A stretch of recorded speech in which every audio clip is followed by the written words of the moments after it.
Hi, I'm Prepper Kiwi Carolyn. Hi, I'm Prepper Kiwi Rose. In this series, we'll be talking about crafting and making anything that you might need for a prepping situation. Hi everyone, I've got bees and I've got lots of honey. This is some of the honey that has come from my bees. This one up here is Kumarahou infused honey, and that's what I'm going to be talking about today because they've been infusing plants into honey for thousands of years, and I thought, well, why don't I give that a go? It's not hard, and I'm going to show you how to do it. The ingredients that you need are honey and the plant that you want to infuse into the honey. In this case, I'm using Kumarahou or Pomaderris Kumarahou. The equipment that you need at a bare minimum is just measuring cup and spoons, a saucepan, one with a big heavy bottom if you've got one, a fry pan or another larger saucepan that can go under that and fit the first one into it, some sort of material that you can strain the honey mixture through. That could just simply be a t-shirt or a tea towel or muslin cloth, anything you can get your hands on, some scissors or a knife. That's all that you need at a bare minimum. Oh, and of course the jars to put your honey mixture into. If you can get your hands on it, in a perfect world you would have a double boiler, you would have some sort of grinder for breaking down the plant material, and you would also have a digital thermometer. The first step is to break down the dry plant material. I'm using a small coffee grinder blender.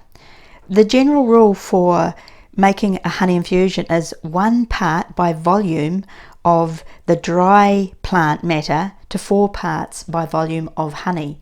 So that general ratio once again is 1 part of the plant and 4 parts of the honey by volume.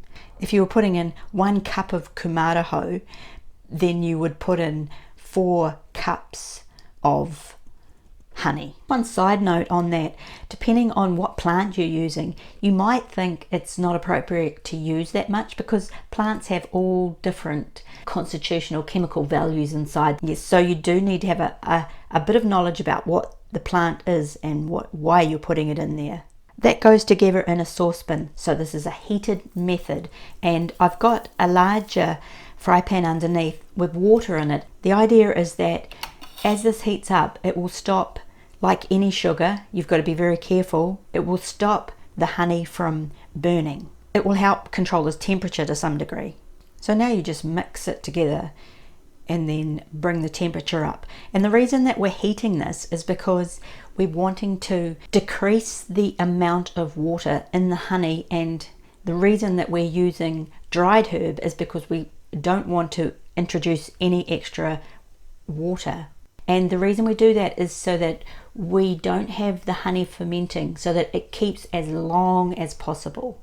I let the honey Kumarahou mixture heat up to 60 degrees Celsius, and then I turned it off and let it cool down. It took about an hour.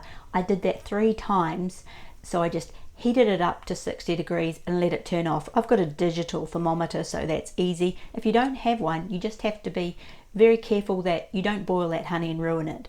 The next step is to strain the mixture through whatever you've got to strain it through. I've got like a cheesecloth here over the top of a sieve, and it's going into a bowl below, and from then I can tip it into my jars, and my jars are sterilized.